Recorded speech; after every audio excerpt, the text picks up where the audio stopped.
सो hey guys, आज हम पढ़ने वाले हैं जो गैसेस के 3 लॉज होते हैं, जैसे कि Charles law, Boyle's law and Gay-Lussac's law. ये जो 3 लॉज होते हैं वो पहले पढ़े जाते थे स्टेट्स ऑफ मैटर नाम के चैप्टर में। ठीक है, कौन से चैप्टर में? स्टेट्स ऑफ मैटर में। ठीक है, बट अब नहीं पढ़े जाते हैं। क्यों? क्योंकि अब ये चैप्टर डिलीट हो चुका है। तो उसको अब हम यहाँ पर आज कवर करेंगे और उसको ट्रिक के साथ देखेंगे, क्योंकि मेन उसमें वो कन्फ्यूजन होता है कि P inverse equals to 1/v वाला कौन सा लॉ होता है। तो सबसे पहले हम आते हैं बॉयल्स लॉ पर। ठीक है, बॉयल्स लॉ क्या होता है, इसका मैं पहला जनरल फार्मूला बता देता हूँ। वो होता है P inverse equals to 1/v। P यहाँ पर इन्वर्सली प्रोपोर्शनल टू 1/v। ये कैसे होता है? बिकॉज बॉयल्स लॉ क्या कहता है? Temperature is constant. Temperature is यहाँ पर कांस्टेंट। बॉयल्स लॉ के हिसाब से टेम्परेचर कांस्टेंट होगा। तो टेम्परेचर कांस्टेंट होने पर क्या होता है वो अभी यहाँ पर बताता हूँ। ठीक है, टेम्परेचर कांस्टेंट होने पर जो ये आइडियल गैस होती है ना, पी वी बराबर एन आर टी। ठीक है, तो यहाँ पर टेम्परेचर कांस्टेंट हो जाएगा। ये तो हमने देख लिया, बट ये जो एन और आर होते हैं ना, ये भी किसी एक फिक्स्ड गैस के लिए नंबर ऑफ मोल्स, और आर तो कांस्टेंट होता ही है, तो ये भी कांस्टेंट हो जाएंगे। ठीक है, तो फिर क्या होगा, ये पी डायरेक्टली, ये वॉल्यूम नीचे चला जाएगा और फिर P directly proportional to 1/v आ जाएगा। ठीक है, अब इसको याद करने की ट्रिक क्या है, ये किस प्रोसेस में होता है? टेम्परेचर कांस्टेंट वाली प्रोसेस को हम क्या बोलते हैं? इसको हम बोलते हैं आइसोथर्मल। इस प्रोसेस को हम यही बोलते हैं ना, आइसोथर्मल। तो देखो, जिस प्रोसेस में ये टेम्परेचर कांस्टेंट होगा उसको हम आइसोथर्मल बोलेंगे। और आइसोथर्मल, थर्मल नाम में क्या आ रहा है? एक सेकंड, थर्मल नाम में हीट आ रहा है, देखो हीट। ठीक है, और हीट करने पर कोई चीज़ क्या होती है?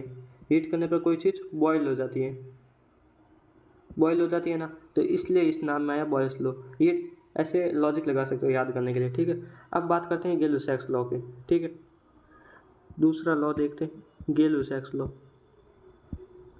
गै-लुसाक्स लॉ। ठीक है, तो इसको देखने के लिए हम सबसे पहले इस नाम को देखते हैं। इस नाम को अगर आप हिंदी में लिखने का ट्राई करो तो क्या लिखोगे? गाय लिखोगे, गाय लिख सकते हो। ठीक है, अब मैं इसका पहले कंसेप्ट बता देता हूँ। ठीक है, कंसेप्ट के हिसाब से जाएं तो इसका मतलब होता है, लॉ का मतलब कि वॉल्यूम इज कांस्टेंट। ठीक है, इसके हिसाब से वॉल्यूम कांस्टेंट होगा, तो कांस्टेंट वॉल्यूम पर क्या होगा? पी वी बराबर एन आर टी में क्या चेंजेस आएंगे? देखो, अब की बार टेम्परेचर कांस्टेंट नहीं है, वॉल्यूम कांस्टेंट है। वॉल्यूम क्या है? कांस्टेंट है। ठीक है, तो यहाँ पर pressure directly proportional to temperature आ जाएगा। ठीक है, अगर ये भी कांस्टेंट है, ये दोनों भी कांस्टेंट है, तो pressure directly proportional to temperature आ जाएगा। ठीक है, तो इसको हम क्या बोलेंगे? एक सेकेंड। ठीक है, तो pressure directly proportional to temperature आ गया, तो इसको हम क्या बोलेंगे? Gay-Lussac's law. ठीक है, गै-लुसाक्स लॉ। ठीक है, तो ये तो हो गया गै-लुसाक्स लॉ। अब यहाँ पर याद कैसे करें? देखो, यहाँ पर क्या आ रहा है नाम में गे। मैंने इसको पहले भी बोला कि इसको गाय बोल सकते हैं हम। ठीक है, और इस प्रोसेस को हम क्या बोलते हैं? इस प्रोसेस को हम बोलते हैं आइसोकोरिक। ठीक है, आइसोकोरिक नाम में क्या आ रहा है? ये देखो, नाम में एक बार देखो, नाम में बहुत कुछ रखा है, नाम में चोरी आ रहा है। ठीक है, अब चोरी कोई किस चीज़ की कर सकता है? यहाँ पर देखो, गाय की चोरी हो रही है, बस इतना सा ट्रिक याद रखना है कि गाय की चोरी हो रही है, तो चोरी से याद आएगा आइसोकोरिक, गाय से याद आएगा गै-लुसाक्स। ठीक है, तो इस पूरे को आप ऐसे याद रख सकते हो। अब तीसरे लॉ की बात कर रहे हैं, जो कि है यहाँ पर चार्ल्स लॉ। ठीक है, चार्ल्स लॉ, इसको याद करना भी बहुत ज़्यादा ईजी है। क्यों?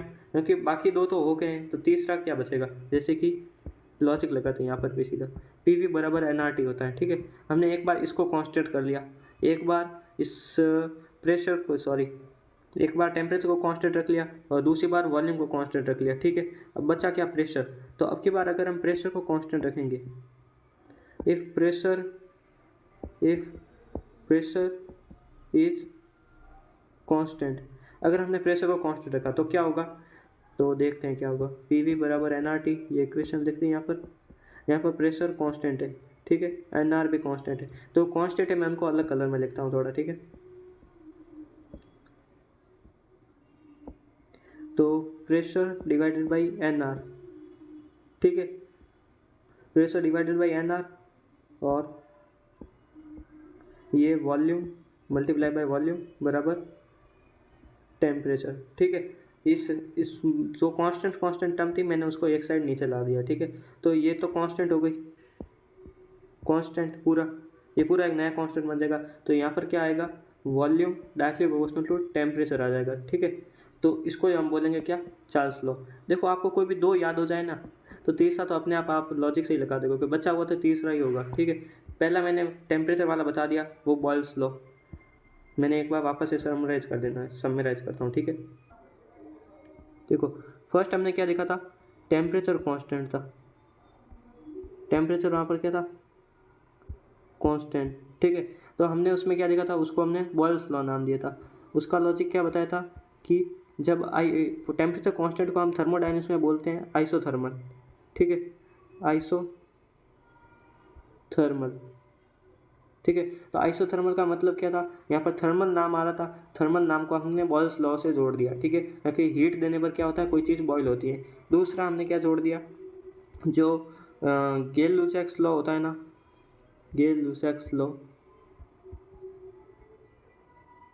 ठीक है, इसमें जो ये वर्ड आ जाता है इसको हमने गाय से जोड़ दिया, ठीक है। अब क्या हुआ, किसी ने गाय की चोरी की, ठीक है, बस इतना सा ट्रिक है, याद रखना है। अब चोरी नाम किस में आ रहा है, ये आ रहा है, ये आ रहा है आइसोकोरिक में, आइसोकोरिक में आ रहा है, ठीक है, ये नाम। बस इतना सा आपको लॉजिक याद रखना है, तो आपको ये सब कुछ याद हो, ठीक है। इसको बोलते हैं अवोगैड्रोस लॉ, अवोगैड्रोस लॉ, ठीक है। ये लॉ बेसिकली एवोगाड्रो ने दिया था। इसमें सबसे पहला मैं इक्वेशन लिख देता हूँ, मतलब ये क्या होगा, इसमें volume directly proportional to number of moles of gas.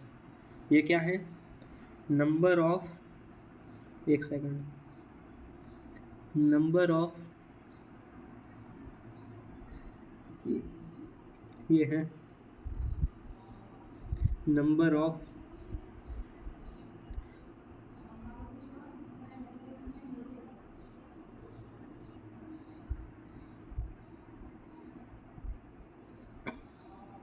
यहाँ पे n डिनोट कर रहा है v directly proportional to n। यहाँ पे n डिनोट कर रहा है नंबर ऑफ मोल्स ऑफ,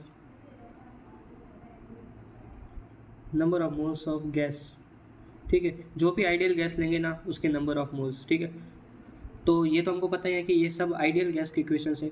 यहाँ पर volume directly proportional to number of moles होगा। तो इसका मतलब क्या होगा, इसका मतलब ये हुआ कि अगर हम कोई भी गैस लें, लेट सपोज कि हम ये ए गैस ले रहे हैं और ये कोई दूसरी बी गैस ले रहे हैं, ठीक है। अगर यहाँ पर प्रेशर और टेम्परेचर जैसी कंडीशंस एक आइडेंटिकल हुई, यहाँ पर भी प्रेशर पी, यहाँ पर भी प्रेशर पी, यहाँ पर भी टेम्परेचर टी, यहाँ पर भी टेम्परेचर टी, ठीक है, और यहाँ का भी वॉल्यूम अगर वी हुआ और यहाँ का भी वॉल्यूम वी हुआ, तो यहाँ पर जो नंबर ऑफ मोल्स कंटेंट होंगे, दोनों के नंबर ऑफ मोल्स इक्वल होंगे, number of moles will equal for both, equal for both, ठीक है, दोनों के लिए नंबर ऑफ मोल्स सेम होंगे। इसको हम पी वी बराबर एन आर टी से भी देख सकते हैं, पी वी बराबर एन आर टी।